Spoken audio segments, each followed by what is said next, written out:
Hey Firekeeper, what do you think of my waifu?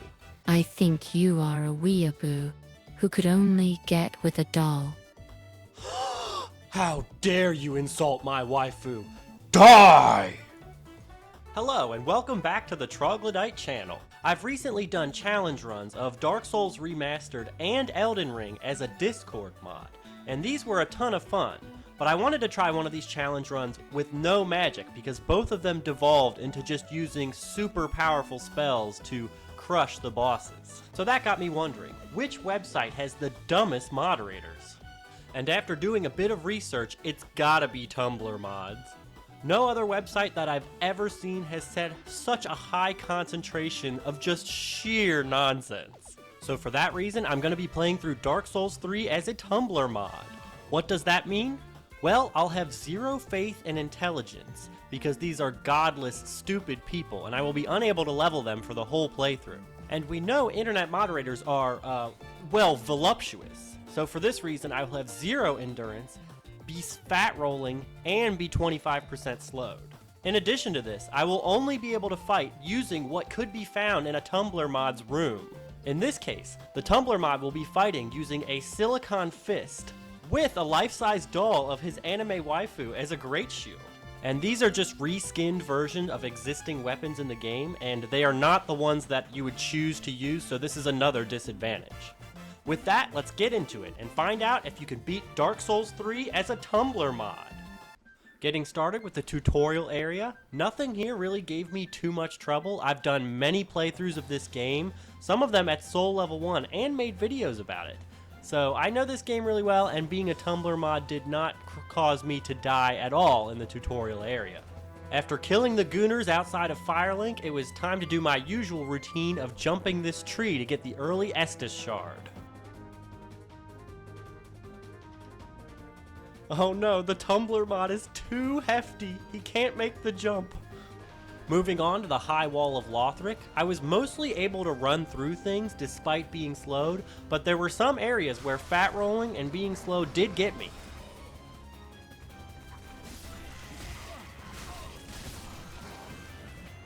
Before long, it was time to fight everyone's favorite Therian, Vordt. With all my Dark Souls 3 experience, he should be easy, right? And yes, he was easy. But he did manage to kill me once, which is not a good sign for the Tumblr mod. This boss is usually a total pushover. All I had to do was get up in his cheeks and start fisting. That's one boss down. Thankfully, the gargoyles were still able to carry a person of heft to the village. And here's where I started to really feel my slowness. This area did kill me a good few times.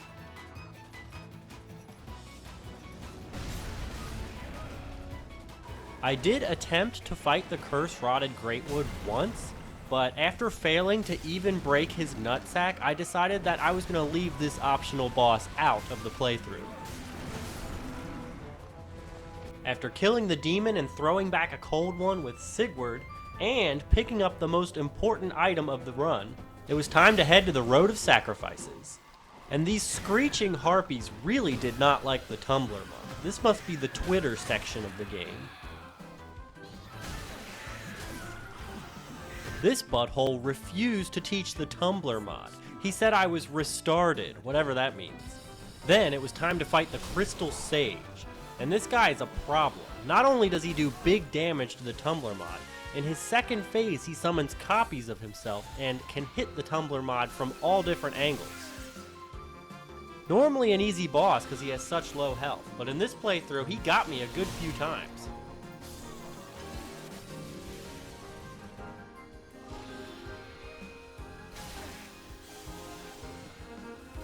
Throwing knives did come in clutch here because the clones die in one hit, so if you hit them with a throwing knife, they'll die instantly.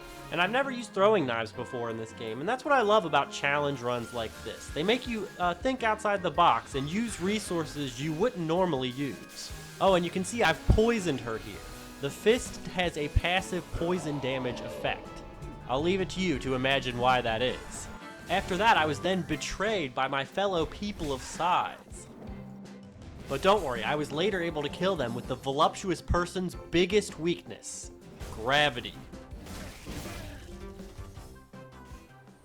It's fair and keep time, and that means putting out these small fires and collecting upgrade materials. But most of all, it means rolling around and dying in the swamp. Seriously though, the screeching harpies would chase me to the ends of the earth in this playthrough, and not in any other playthrough.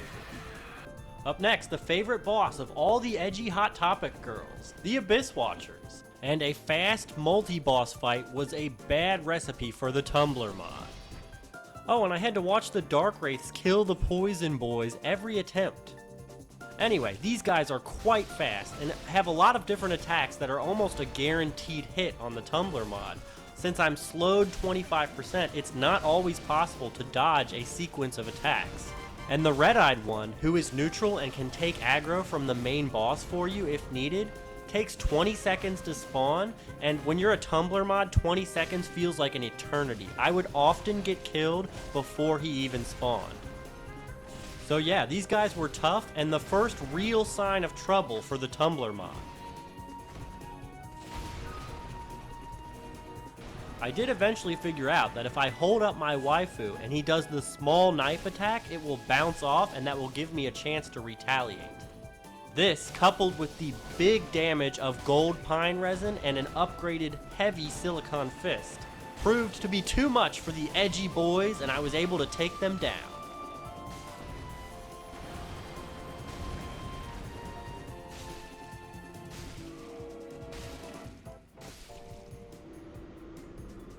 Up next, it was time to do the Cathedral of the Deep area, and this was the toughest area so far. The whole area is completely loaded up with enemies, not to mention the super fast Grave Wardens. This was difficult.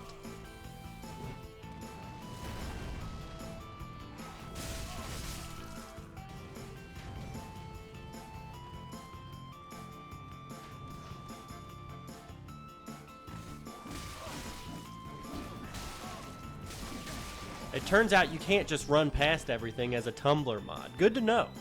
This area here was particularly hard to get through. I had to even use alluring skulls to get past this Grave Warden. I got the legendary drip drop here. Then I had to fight the entire Vatican as a boss fight, also known as the Deacons of the Deep. This ended up being an epic battle between religious old dudes and a new age, ambigender progressive like myself. They tried their best to diddle me, but ultimately I was able to counter and fist them, with no baby oil.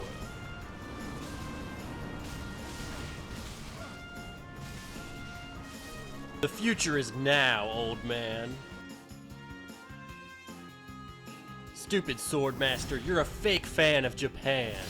I'm the one who really loves Japan. No, wait, no, Swordmaster, no, don't! Ah! I went to go do a little cleanup, and oh my god, Patches has the same waifu as me. You don't love her like I love her. You're a fraud. Then it's time to make my way through the Catacombs. And fortunately for our Tumblr mod, all the skeletons here are weak to blunt damage, so the Silicon Fist was tearing them up. They did manage to get me a few times, but before long I had made it to Wolnir. And Big Spooky Boy with the bling is also weak to blunt damage. But on the other hand, his mist attack was especially devastating to the slow Tumblr mod. I think this is the first time this boss ever killed me twice in the same playthrough. But I was able to get him on the third. Unfortunately for him, his bracelets just don't have enough HP to stop me.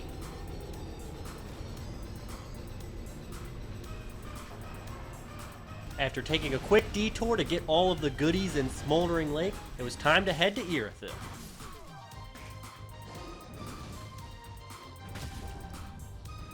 Hey look, I'm fisting the doggy in his teethy ussy. I was dreading coming to this area just because there's so many enemies just all throughout, but I was actually able to somehow make it through this first segment with no deaths. Just barely, but no deaths. I think Anri is my favorite NPC in any game. She's just so pure and sweet. I couldn't let her die even role-playing as a Tumblr mod. After getting mauled by dogs with human heads, it was time to fight everyone's favorite parryable boss. But wait, isn't my waifu too large to parry him with? Shasha, secret small waifu parry tool.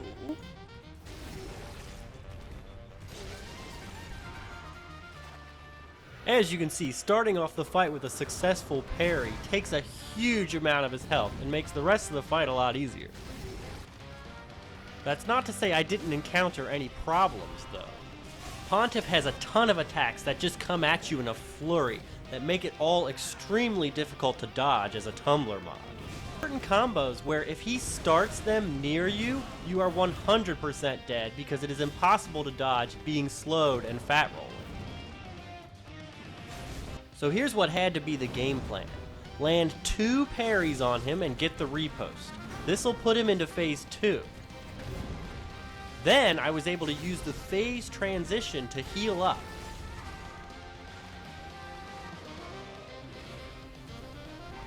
And finally, when he's in phase 2, go up to him and immediately start wailing on him anytime he steps back, because that signifies he's about to do the clone attack.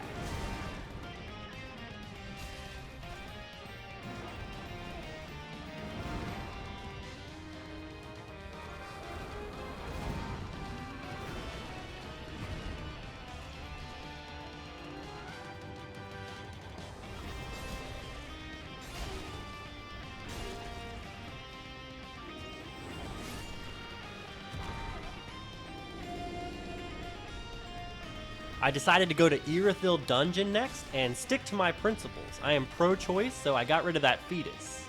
Every enemy in this area is like ridiculously slow, so it was very easy to just run by everything. And poor Sigurd got a DUI, but I did justice and broke him out of jail.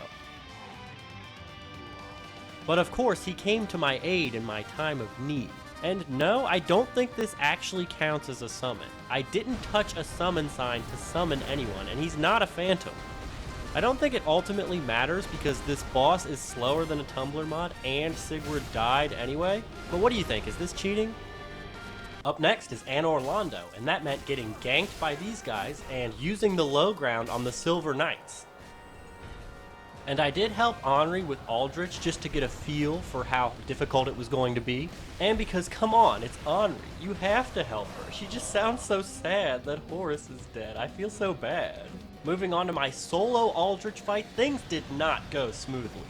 The arrow attacks were particularly devastating. I think more of them were hitting me because my hitbox is so wide. And in phase 2, if I was close enough to Aldrich when he released the arrows, it was a guaranteed death. There is no way to avoid this as a Tumblr mod. The only way to survive this attack in phase 2 is to run to the very opposite side of the arena. And even then, if you weren't quick enough, it was death. Here's an example of me finally learning how to live this attack. And it still almost got me. But despite that one really difficult to dodge attack, the rest of the boss is actually fairly easy for a Tumblr mod. He doesn't mind the chip damage from the fire and the little purple dots that he sends at you, and the rest of his attacks are pretty easily dodgeable. He's quite slow. The Tumblr mod was able to get him in about 10 attempts, although I did die on the successful attempt, which was kind of funny. 3 Lords of Cinder down, it was time to fight yet another humanoid that walks around on all fours, the Dancer. And the Dancer poses a ton of problems for the Tumblr mod. Not only is she incredibly fast, she has a ton of combos that, if you dodge the first hit in them, your rolls are so slow you are guaranteed to get hit by the second one. Here's a quick compilation of my deaths to commemorate my suffering.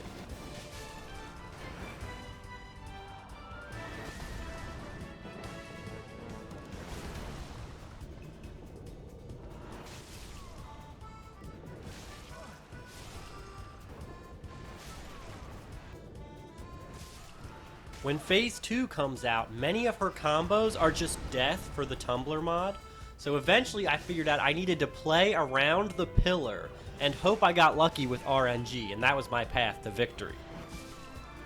I had to play a sort of hit and run type of game. Wait until she did an attack that was probably punishable, run in, get one hit, run away before she can hit you again, and repeat.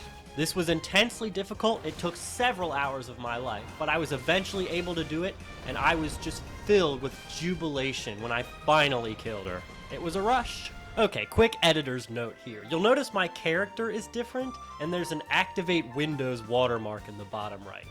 That is because one of my hard drives actually died while I was filming this video, and when I tried to reinstall Windows on a different hard drive, Microsoft claimed that it was not a valid product key and I couldn't activate it. And I had to create a new character and get back to the same point. So for the sake of the lore, just imagine that my character went from ambigender to omnigender. It's like basically a Tumblr baptism or something. Anyway, back to the video. You can see that I was actually able to run past most things in this area surprisingly easily. Having a ton of HP actually makes up for being super slow most of the time. The next boss up is the Dragon Slayer armor, and at this point I had a plus 10 heavy silicon fist with 66 strength. So I was doing really good damage, and he's weak to blunt. But on the other hand, he does a ton of damage, and is really good at heal punishment. So he killed me a good few times, but he wasn't a huge problem, and I didn't have to employ any fancy strategies here. Just run around the fountain when I needed to heal, and basically just get good at dodging his attacks. He wasn't nearly as fast as the dancer, so I was able to break through sooner rather than later.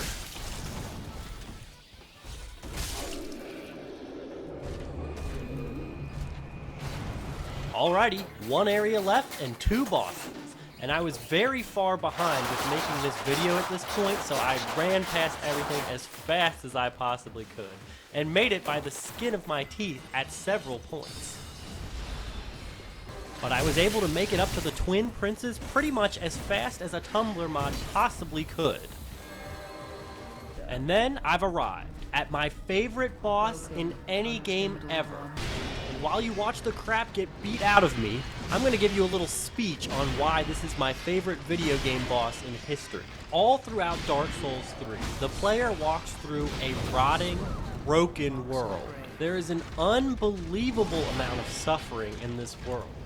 And we are led by some characters to believe that we should link the first flame and continue this world on for yet another cycle. And then you arrive at Lothric and Lorien's boss arena.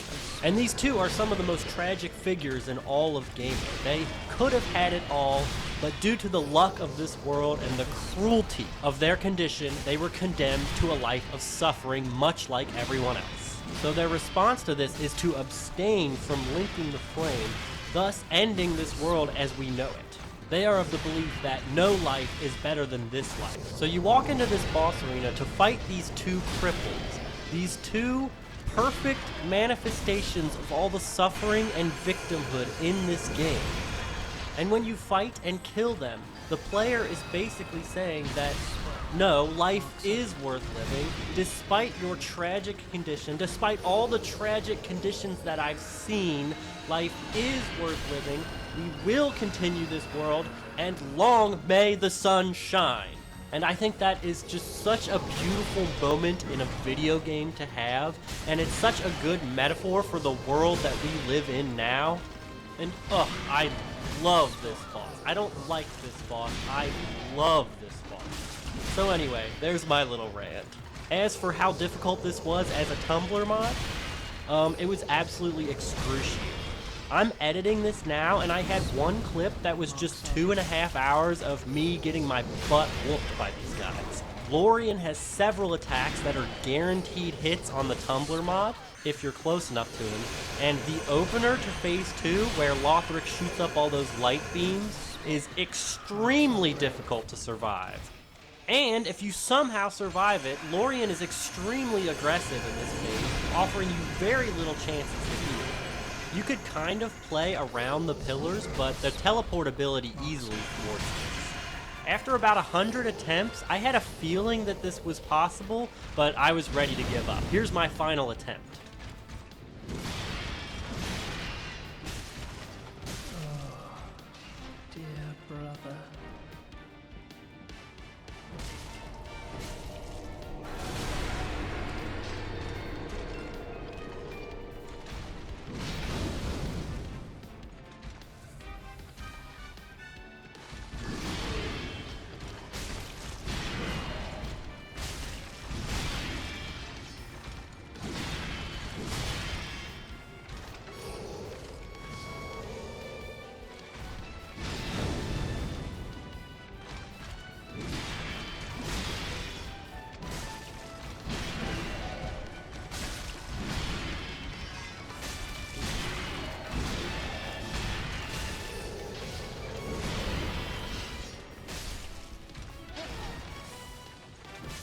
This was such an amazing feeling to finally kill them and know that I didn't have to give up on my favorite boss of all time. The euphoria I felt in this moment was amazing. This is why I do challenge runs like this. I love this stuff. And that brings us to final boss time. It's time to find out, can you beat Dark Souls 3 as a Tumblr mod? And after the number of attempts that the princes took, I was honestly dreading this guy. He's usually harder than the princes. And he's definitely strong, but there are a few tricks I learned that you could do as a Tumblr mod. I learned that the mage phase is extremely good for the Tumblr mod. It allows so many windows for you to attack him, and your slow rolls actually help you here because they allow you to dodge multiple of his attacks. So the game plan was to hope he stayed in mage form and just go really aggressive when he was. And surprisingly enough, the straight sword form that he starts in was the scariest as a Tumblr mod because he allows you the minimum windows to heal and he does the most damage. So yeah, all it took to make it to phase 2 was to get lucky and he would stay in mage form for a while and I was good. So yeah, before long, I had an attempt where he stayed in the mage form for long enough for me to do a bunch of damage to him. Then I quickly got him into phase 2, and in phase 2 the game plan is to just out-heal all of his hits, because his hits aren't that strong in phase 2. I will say though, that if he does the Gwyn 5-hit combo, that was a guaranteed hit on you if you're close enough. It was impossible to dodge as a Tumblr mod, so that was something to watch out for. Thankfully though, I had the HP to tank it.